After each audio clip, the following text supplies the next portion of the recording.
This is the game Quintix. I'm going to share with you the ins and outs of this game.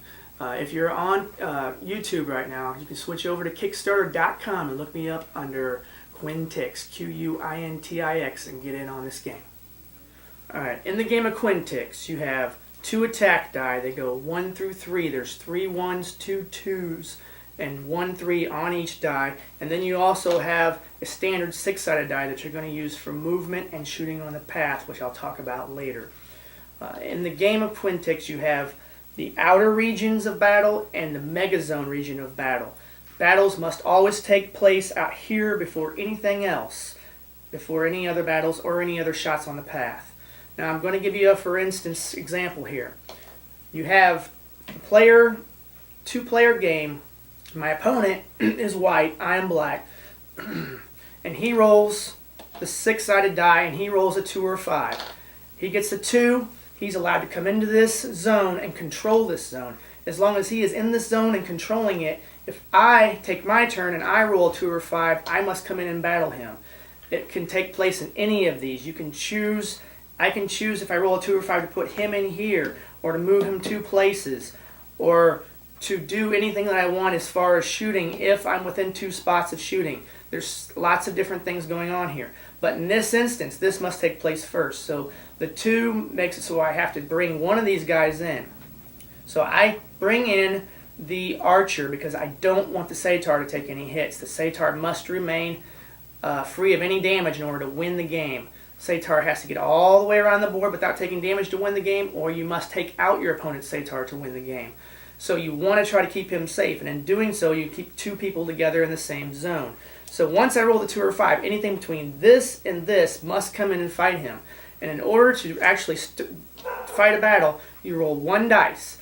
He rolls first because he controls first. He rolls the dice, and whatever he rolls on that dice, which is a 3, goes off of my archer. Each one of these pieces has a certain amount of life to start off. Okay, the troll starts off with a 15 life.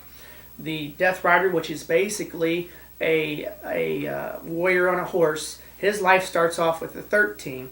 And then there's the Tree Warrior, who starts off with a life of 11.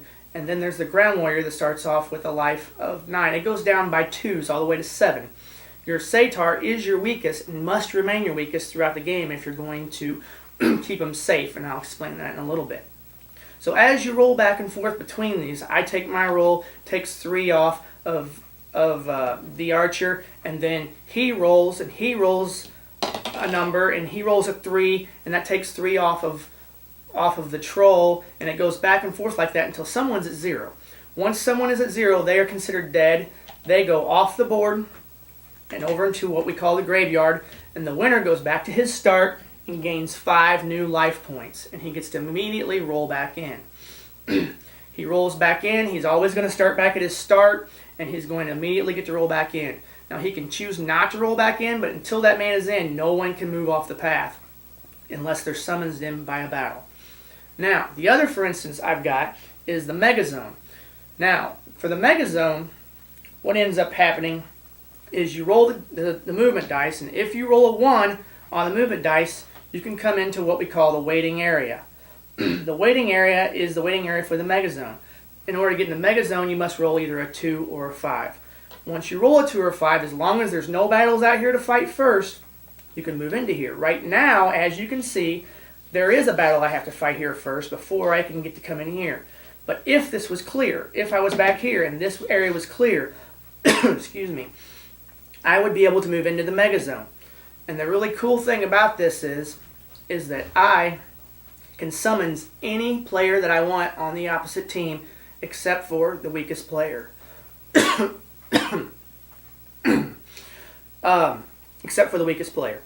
And the way this works is that as long as you keep your Satar the weakest player, he cannot be targeted in the Megazone. So, for instance, say I want to clear out this area because I want to send my Satar through this area and I want him out. I summons him. As long as he's not the weakest player, I can take him and I can bring him in here and I can try to kill him in the Megazone. And if I succeed in killing him in the Megazone, I go back to my start, I get 5 life points to give to any player I wish on my team. This is exceptionally good if you want to make sure that you keep your Satar the weakest. Now, this piece goes off into the graveyard. This piece gets 5 new life points to give to anyone on your team, and you get to roll immediately back in. Now, say we're both in the Mega Zone, and we're rolling 2 dice, and this guy, the weaker of the two, rolls 2 threes. 2 threes is an automatic death blow. He just killed my 15 with his 9-point guy because he rolled 2 threes on me. There's only 1 3 on each die. It's hard to do, but it does happen. You are taking a risk when you come into the Mega Zone because you could think you're going to win and you could be wiped out clean. And if that happens, you have to change your strategy.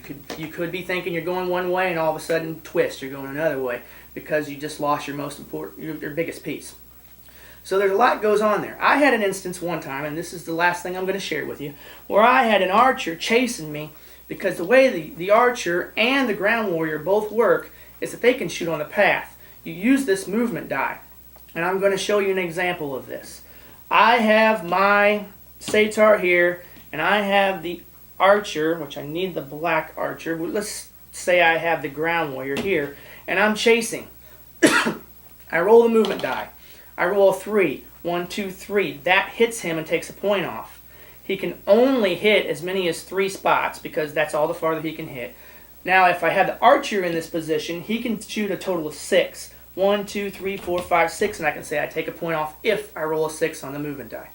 Now, what happened one time when I was in the game is I had a piece in the center, and I had the archer chasing after me. He would roll, I would roll. He would roll, I would roll. I would be just out of his reach. And then I finally rolled a 2 or 5. I got into the Mega Zone, and I said, I want him. And I picked him off, brought him in, got him off my Satar, and shortly thereafter I was able to win the game. There's a lot of really cool, a lot of drama, a lot of good things that happen in this game. Until you played it, you really aren't going to experience it on this video. So, I want to invite you to get on board, play this game with me, and let's see where it goes. This is your scorecard. Each one of your warriors has a weapon of choice. The troll has the club, the death rider has the shield, the archer has the bow, the ground warrior has the axe, and the satyr has the mace. And the way that I follow this basically is each one of them has a certain amount of life points to start off the game, and as you win and lose battles, you of course go up and down in your life points when you're rolling against each other. And then every time you win a battle, you gain 5 new life points. And I use this card to keep the score on what's going on because you need to make sure that your Satar is always the weakest. And if he is not the weakest, you need to figure out what you're going to do to keep that target off his back in the Mega Zone. I want to get 300 to 400 games out there. Get on board and let's get this game out there and let's see what it can do.